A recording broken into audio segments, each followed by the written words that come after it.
Hi folks, I'm Dan. Welcome to Van Diemen's Land Model Bench and to the final part and reveal for the German half-track. Spoiler alert, I'm afraid there is no diorama.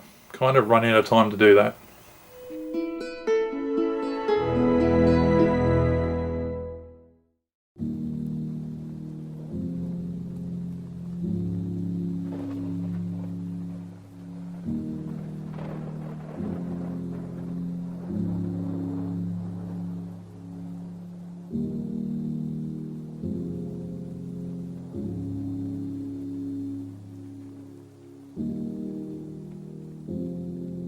Right, let's get out of the way. So I've just started painting the figures for the half track. So there's one of the guys there.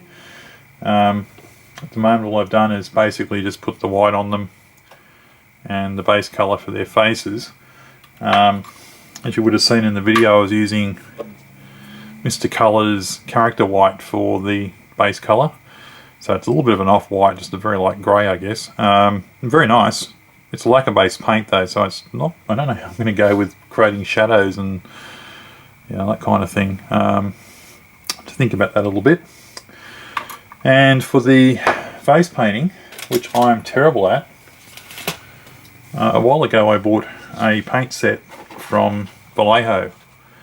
This one here, which is their face painting set, obviously, and it also includes these instructions, which have got a guide on this side. Let me just try and make that a bit wider for you. There we go. So it's got these instructions about the steps involved in painting the face, and if you follow those instructions, which I've read through them, it seems to make a lot of sense. So I don't know how I'm going to go though, because this is a 1/35 scale model obviously, so these figures are quite small, but I'm going to have a go trying to follow at least the principles of what's in there and do the faces with those. So that's quite a nice paint set, so if I can get that figured out it'd be great, because you get the standard size bottles, which for doing figures and things, I mean, in truth, that's like a lifetime supply. So it'd be worth trying to figure it out. I've also made myself a little wet palette, which is just made out of a old takeaway container we used to have for our Chinese one night, and I've got some paper towel underneath there which has been cut and wet, and then I got a piece of grease-proof paper just put over the top, which is what I'll put the paint on, and that helps to keep the paint wet and means that you can come back and start painting the figures with the same paint you've mixed up, in a couple of days time if you want to. I have used that before, and that works really well actually, so I'm going to use that. And this time I'm also going to use a bit of grease-proof paper, because I'm going to see if I can use that just for mixing some of the paints and thinning some of the paints a little bit before I apply them onto the faces. Might be useful, I thought. So that's where I'm up to. I've just been going through, as you saw in the video, the panel line accent. So I've put that now onto the gun. It's ready for its matte coat. The truck itself I haven't done yet. So here it is here. It's still in its gloss coat. It's quite a nice gloss coat finish on it.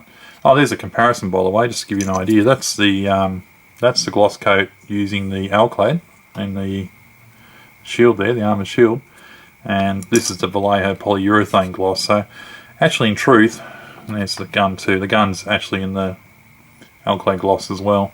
So in truth, they're pretty similar, I have to say. So I probably was getting a bit carried away when I said the polyurethane was better. I suspect the polyurethane will be a little bit more durable, but I don't know if it really matters that much for this sort of a situation.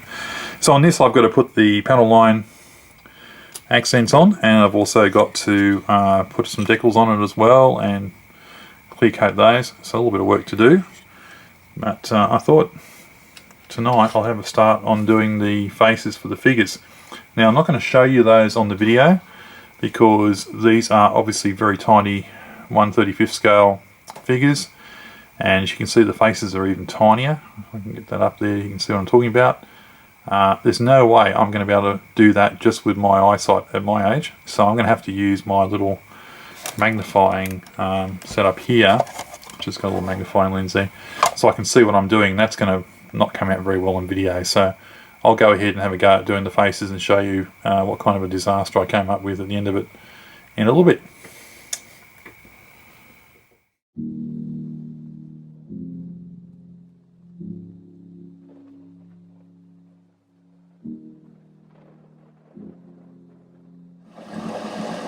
Okay, so I've got the model ready for a clear coat.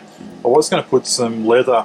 Actually, on the real truck there is actually a leather seal going around the back of the bonnet here, but looking at some pictures of it, the real thing, and also even the illustration on the box art, and looking at the Tamiya model, it actually looks like they might have got that a little bit wrong. Certainly where the rivets are, I don't think are right. So anyway, I've decided to just leave it body colour since I'm going to put winter camouflage over it anyway. So at this point I've put all the decals on. I've put another coat of gloss over those just to seal them in, because that's going to be rather important when we come to the winter camouflage, because I have to mask some of those off. So now I'm ready to put back more of a matte finish, so I'm going to use some Alclad 2 Clear Coat Matte.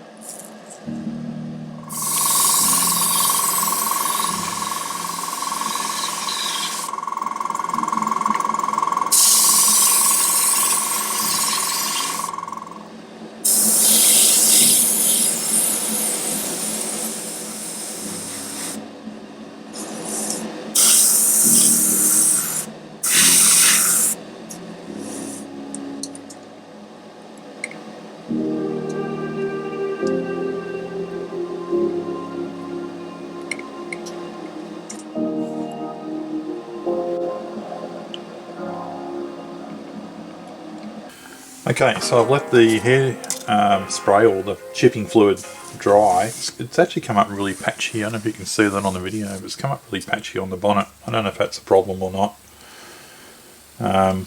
or it's still drying, but it feels dry. So anyway, I don't know. I've never done chipping before, and I've never done a winter camouflage pattern before, so to be perfectly honest, I'm slightly terrified. But anyway, we'll give it a go. So I'm going to put some paint on now. I'm going to be using some Mission Models paint. So I'm using their what is it, MMP001 white, and obviously some of their thinner. I'm not going to use their additive, which is their polyurethane additive, because I don't want the paint hardened. I want to be able to brush it off, obviously, as part of this technique. Now, this is not something I just thought up. Obviously this has been around for a long time, but using the Mission Model paints, there is actually a gentleman who does a really good video explaining how to do the winter camouflage using the Mission Model paints, and I'll put a link in the description for this video. And I really like the finish he got, so I'm going to try and replicate something similar for this model. So I'll put the respirator on and we'll get started.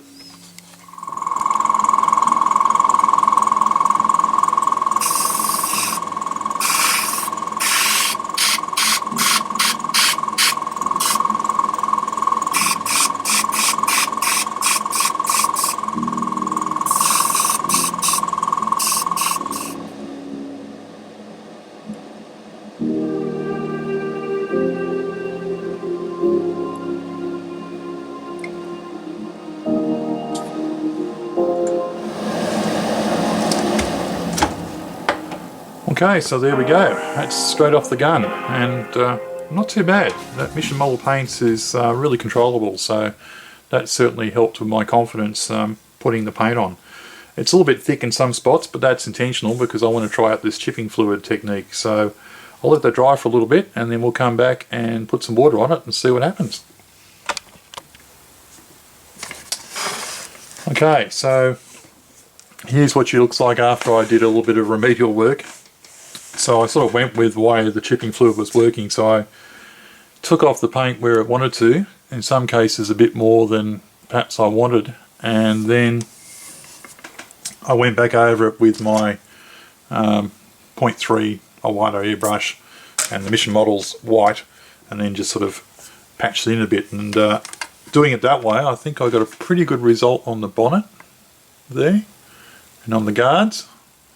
So I'm actually not too unhappy with that. So I put a little bit of extra wear around the traffic areas where the crew would be getting on and off the half track. You can see there. I took some off the wheels and I put a little bit back on just because I thought it looked nice with the white, to be honest. But it probably wouldn't really have that much. But anyway, overall, I left the back deck fairly grubby and marked, which it would be of course.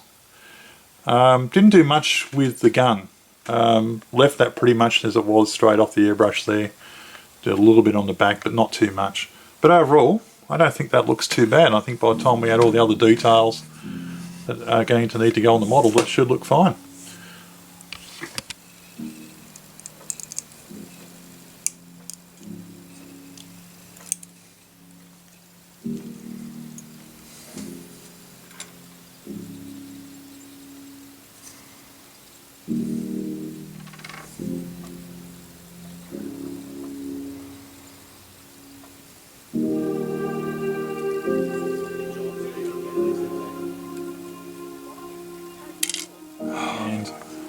I'm actually quite happy with the winter camouflage. I thought that came out pretty well. Whoops. But there were a couple of casualties when I was spraying. One of them is the tyres here. I don't know if it'll show up on the... But you can see it's got a little bit of white paint on it. And I'm just not too sure whether I want to leave it there or not. It doesn't look too bad around the rim here, but it's also on... I got a bit on the tread, which I'm not happy about. So I'm thinking I'm probably going to repaint that. Just to, yeah, I might put just a little bit of paint on here and redo that bit there, I think. Not sure. Actually, now I look at it, I think the camera's probably showing up what I'm concerned about. Yeah, you can see it there. Nah, definitely going to do those tyres again.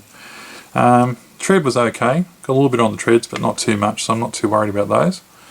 That came up fine. I thought the gun thought it came up fine. So I've got to redo the tyres, and I'm also going to redo the barrel and some of the black pieces here because they got a bit of overspray on them. Whoops. And no, nothing broke off, thank goodness. So I'll do that now.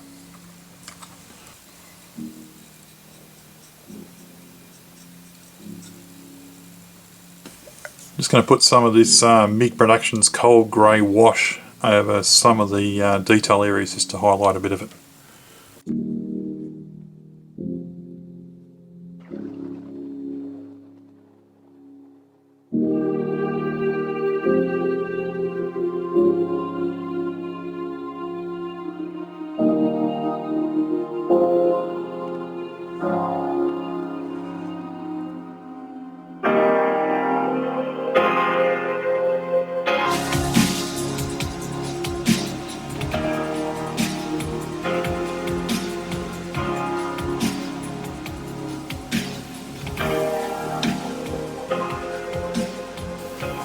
Okay, just a quick apology again for the changing camera angles. I'm still desperately trying to find a combination of places for the cameras that don't get in my way but still let you see what I'm doing and still make the cameras accessible so I can take them off and connect them up to my computer in my house for putting together the videos. And it's been a bit of a challenge, but I think this isn't too bad.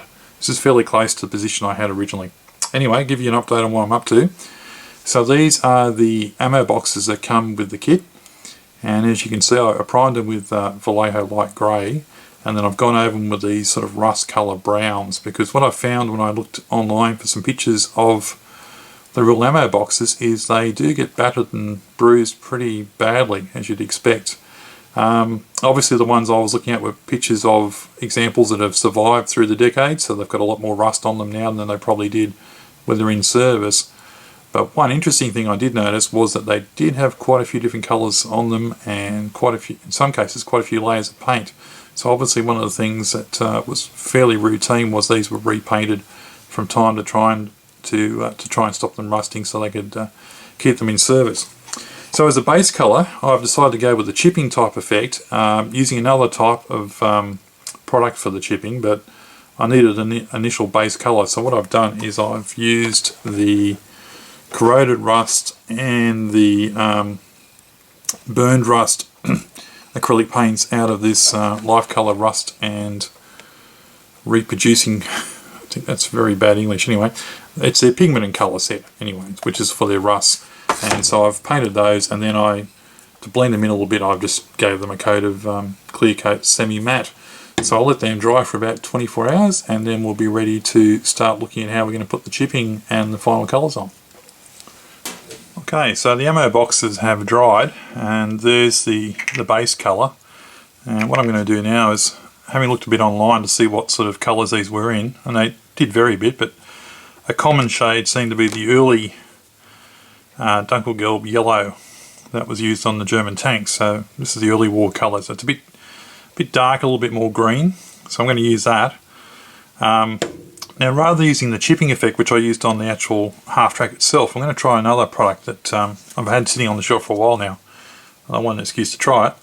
So this is AK's washable agent, and it's supposed to effectively give us a very similar type of outcome to what we would get with the chipping fluid.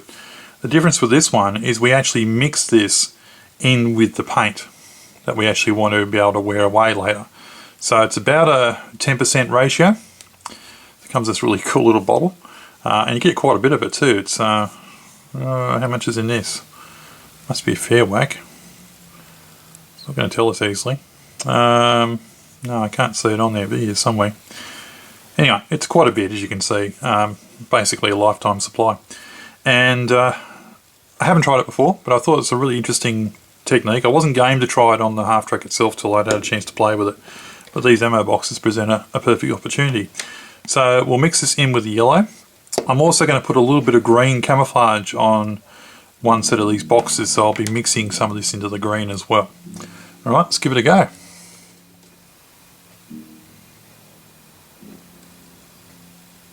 Looks sort of like just an oil.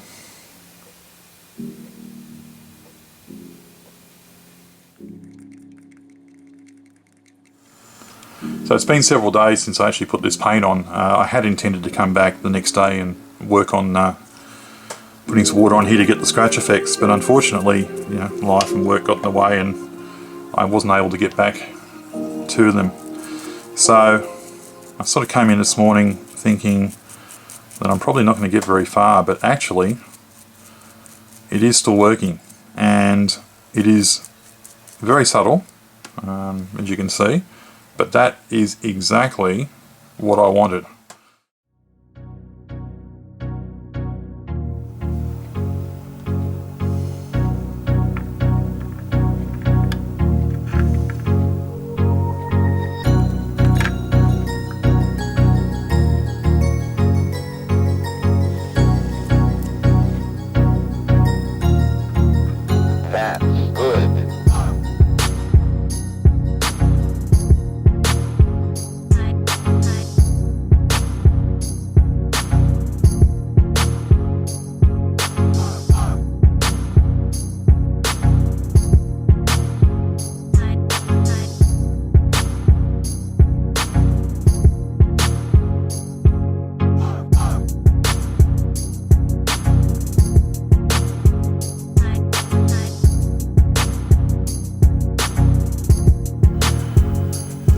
So before I put the fill grey on the caps of these water bottles, I'm putting silver down so that when we do the scratch effect, silver will show through.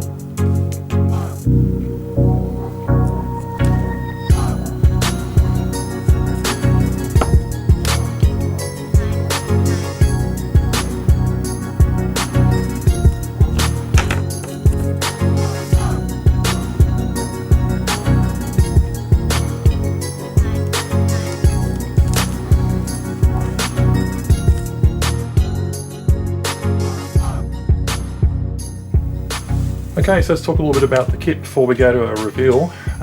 This kit took a lot more time than I was ever anticipating.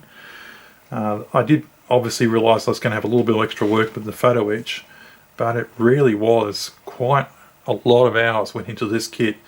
And looking at it now, logically I can see why, because it would take more hours than, for example, the typical German tank.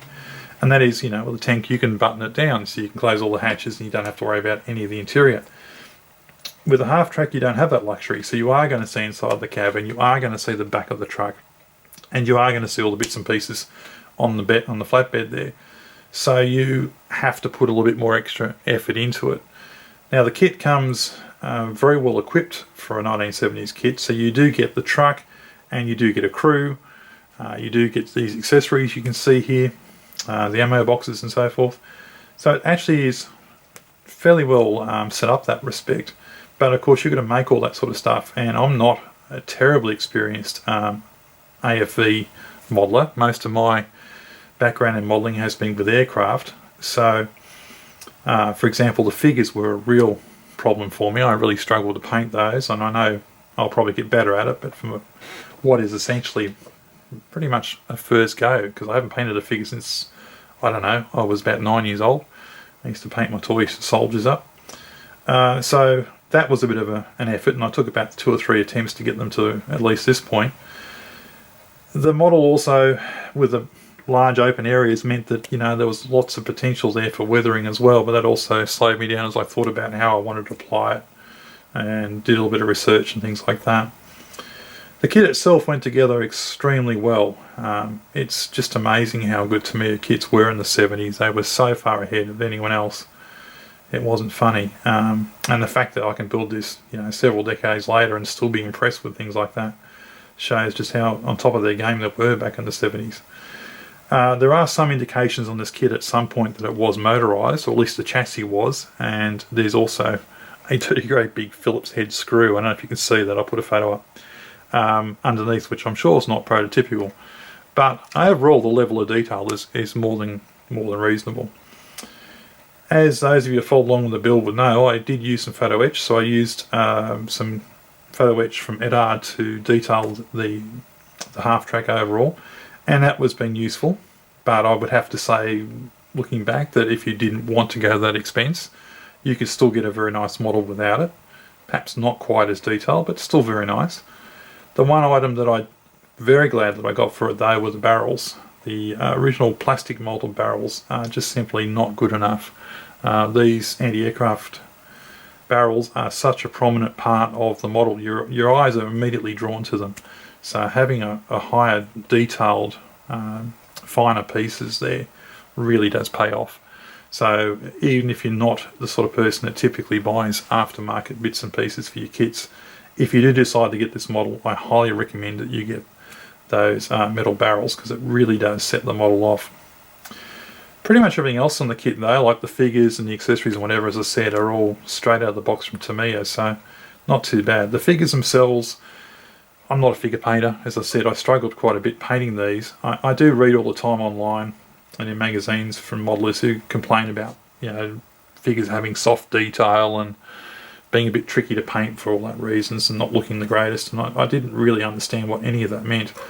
But having done these figures, I think I'm getting an idea what they mean.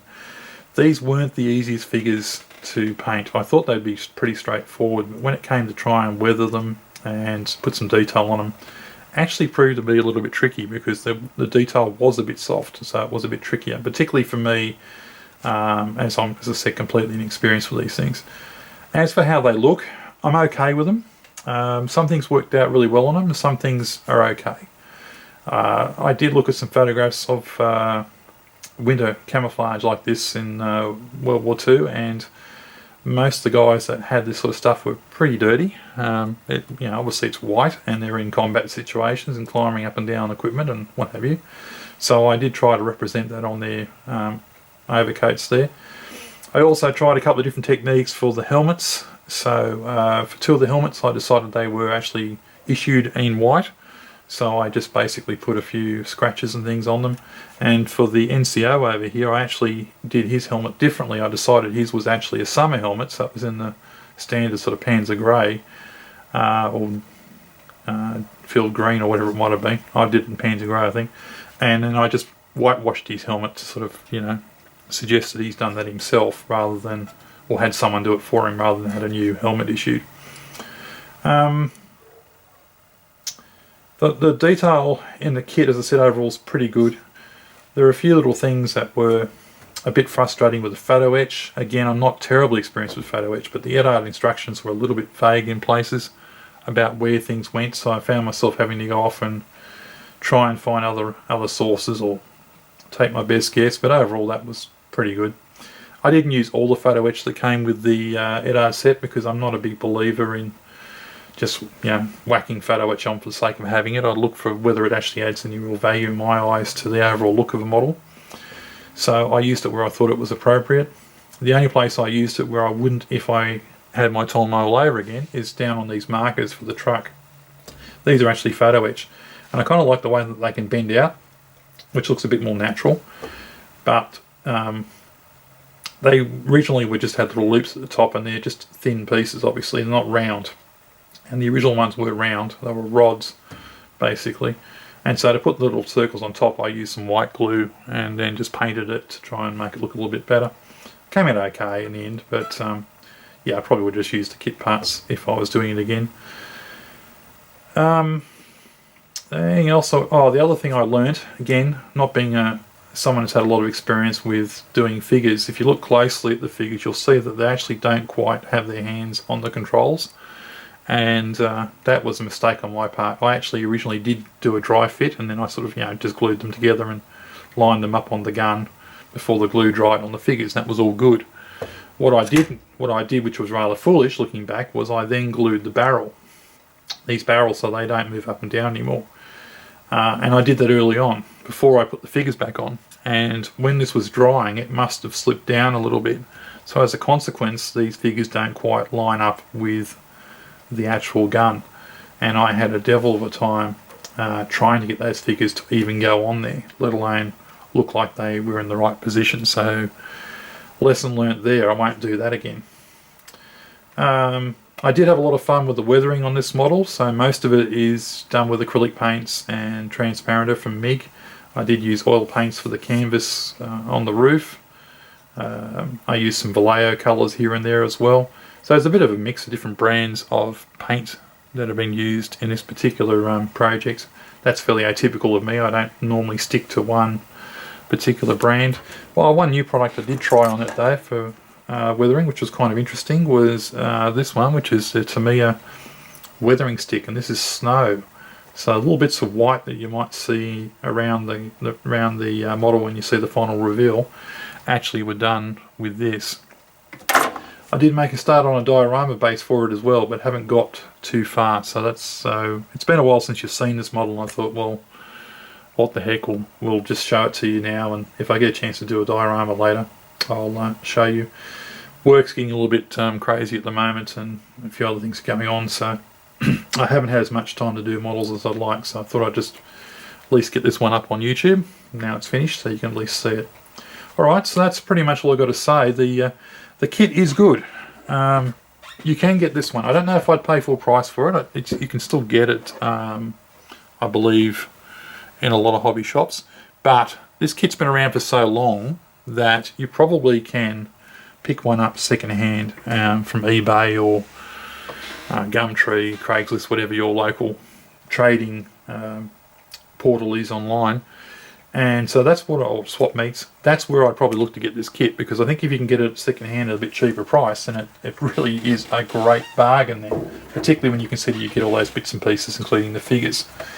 The figures were a pain to put together, as I said, but I really do think they, in the end of the day, with my sort of hand-fisted attempt at painting them, I think that really sets the model off. I have seen the model done without the figures, and I don't know, I don't think it looks quite as dramatic.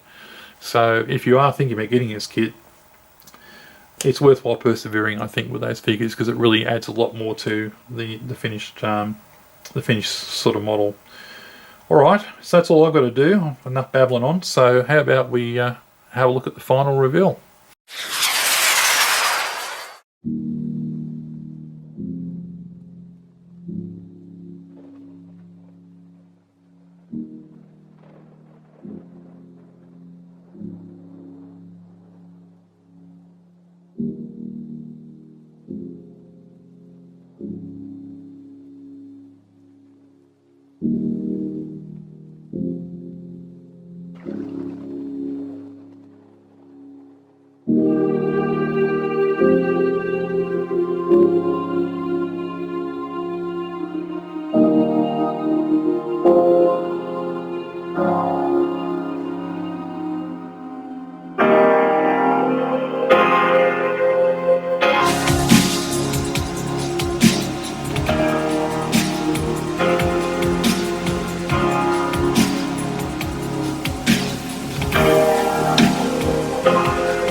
well, that's it for this model and for this video series.